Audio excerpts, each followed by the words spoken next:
আচ্ছা, গরুর দুধ কারা কারা তোমরা খাইছো? হাত উঁচু করো তো।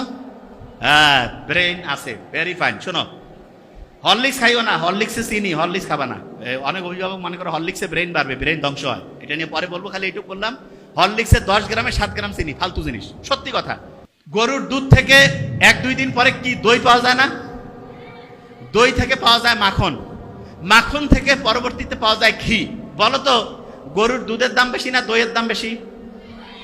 দইয়ের দাম বেশি না মাখনের দাম বেশি? মাখনের দাম বেশি না ঘিয়ের দাম বেশি?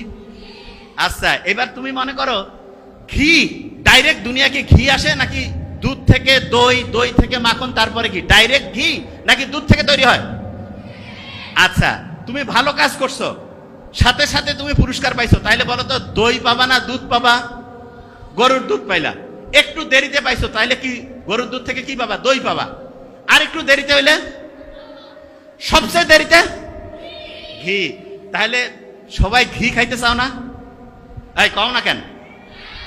ব্রেইনের জন্য খুব উপকারী। ছোট্ট বাচ্চা যারা আছো, মা এবং অভিভাবকদেরকে বললো প্রত্যেকদিন একটু হইলেও ঘি খাওয়াবেন, ব্রেইন অ্যাক্টিভ হয়।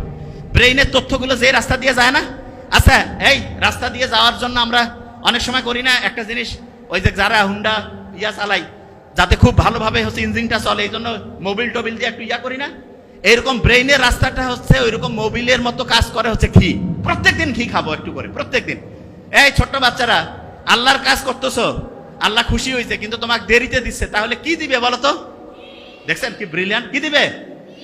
তাহলে যত দেরিতে তত কি পাবো? ঘি পাবো। কি পাবো?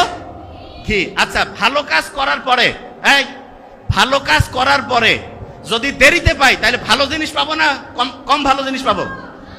আচ্ছা, এবার শুনো, তুমি একটা খারাপ কিছু করতেছো, তোমার সাথে সাথে পানিশমেন্ট দিছে, শাস্তি দিছে, তাইলে একরকম।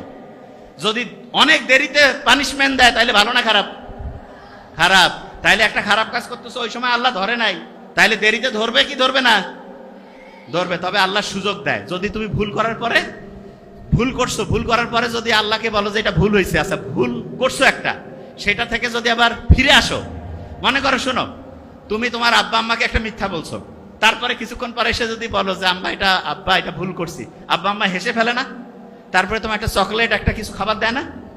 এরকম আল্লাহর কাছে কোনো কিছু ভুল করছো, দূরে ওইখান থেকে এসে বলো আল্লাহ ভুল হয়েছে, আল্লাহ তোমাকে তো এরকম ডাইরেক্ট চকলেট দিবে না, কিন্তু আল্লাহ একটা সিস্টেম করছে, তুমি যে ভুলটা করছো সেই ভুলটাকে আল্লাহ শুদ্ধতে পরিণত করবে, যেটা অন্যায়ের জন্য যে পাপ শাস্তি, সেটা সোয়াবে পরিণত করবে।